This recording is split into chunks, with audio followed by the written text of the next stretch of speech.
నమస్తే. ఓం శ్రీ గురుభ్యో నమః. ఓం నమో భగవతే శ్రీరమణాయ నమః.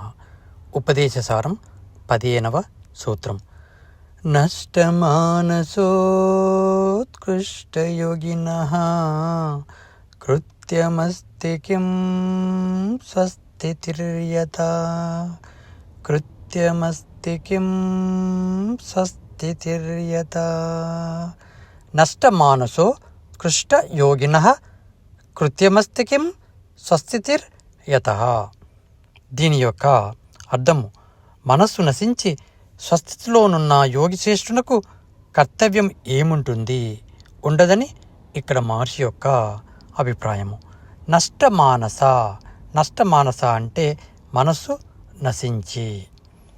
కృత్య కిం అస్తి అంటే కర్తవ్యం ఏముంటుంది అని అర్థం వస్తుంది. ఇక ఈ 15వ సూత్రం మొత్తము ఆ మహాయోగి ఎలా ఉంటాడో వివరించారన్నమాట. అంటే ఆ యోగి గురించి తెలుసుకుంటే మనకు ఈ 15వ సూత్రం పూర్తిగా అర్థమవుతుందన్నమాట.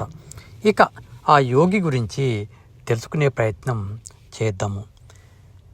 జ్ఞానే నేను నీనే నీవు, నీవే అతడు అతడే దైవం, ఆ దైవమే నేను అని శ్రీకృష్ణుడు అర్జునునికి 7వ అధ్యాయంలో 18వ శ్లోకంలో వివరిస్తాడు. అంటే ఇక్కడ తను ఆ యోగి అంటే జ్ఞానిలాగా ఉంటాడని అర్థం వస్తుంది. ఇక యోగి గురించి పూర్తిగా తెలుసుకునే ప్రయత్నం చేద్దాము. మనస్సును ఎవరైతే నశింప చేసుకుంటారో అతనిని మహాయోగి అని అంటారు, లేకుంటే భోగి అంటారు, లేకుంటే రోగి అంటారు. భోగి అనేవారు ఎలా ఉంటారు అంటే తన యొక్క సంతోషం కోసము ఇతరులను పట్టించుకోకుండా అతను వ్యవహరిస్తూ ఉంటాడు. అతని యొక్క మనస్సు ఎప్పుడు పలు విధాలుగా అటు ఇటు పోతూ ఉంటుందన్నమాట. అతనిని మనము భోగి అని అంటాము. ఇక ఎవరైతే తన యొక్క ఆరోగ్యాన్ని కాపాడుకోలేక ఉంటారో అతనిని రోగి అంటారు. ఎప్పుడు బాధలతో దుఃఖాలతో అతను సతమతమై పోతూ ఉంటాడనమాట. అతనిని మనము రోగి అని అంటాము. ఎవరైతే మనస్సుని నాశనం చేసిన వాడినే మనము యోగి అని అంటారు. ఎవరైతే మనోలయాన్ని పొందిన వారిని యోగ సాధకుడు మాత్రమే అని అంటారు. యోగి అంటే ఆత్మస్వరూపుడుగా ఉండిపోతూ ఉంటాడు. దానిని మనము బ్రహ్మానంద స్వరూపుడుగా చెప్పుకుంటాము. ఇక అతనికి దేని మీద, ఏ కర్తవ్యం మీద అతనికి ఎలాంటి ఆలోచనలు ఉండవన్నమాట. ఎప్పుడు అతను ఆత్మస్వరూపుడుగా ఆత్మ యందే రమిస్తూ తృప్తి చెందుతూ జీవిస్తూ ఉంటాడు. ఎవరైతే ఆత్మతత్వంలో ఆనందిస్తూ ఎప్పుడూ ఉంటారో, జీవిస్తూ ఉంటారో అతనినే మనం మహాయోగిగా చెప్పుకోవచ్చు. అలా అతనికి ఎలాంటి కర్తవ్యం అంటూ తన కోసము ఉండదన్నమాట. తను ఎప్పుడు ఇతరుల కోసమే బతుకుతూ ఉంటాడు. అంటే అతను శ్రీకృష్ణులాగా బతుకుతాడన్నమాట. అంటే శ్రీకృష్ణుడు ధర్మాన్ని నిలబెట్టడం కోసము జీవించాడని మనం ఇక్కడ అర్థం చేసుకోవాలి. శ్రీకృష్ణుడు కూడా మానవ రూపంలోనే అతను అర్జునునికి భగవత్ తత్వాన్ని బోధిస్తాడు. అందువలనే శ్రీకృష్ణుడు భగవంతునిగా చిరస్థాయిగా నిలిచిపోయాడనమాట. శ్రీకృష్ణుడు ధర్మ సంస్థాపనార్థం కోసమే పుట్టాను అని అంటూ ఉండేవాడు. అంటే ధర్మము ఎవరి పక్షాన ఉంటుందో వారికే అతను సపోర్ట్ చేశాడనమాట. అంటే పాండవులు ధర్మ పరిపాలన చేస్తారనే నమ్మకంతో అతను ఆ ధర్మ పక్షాన ఉన్నాడని మనము అర్థం చేసుకోవాలి.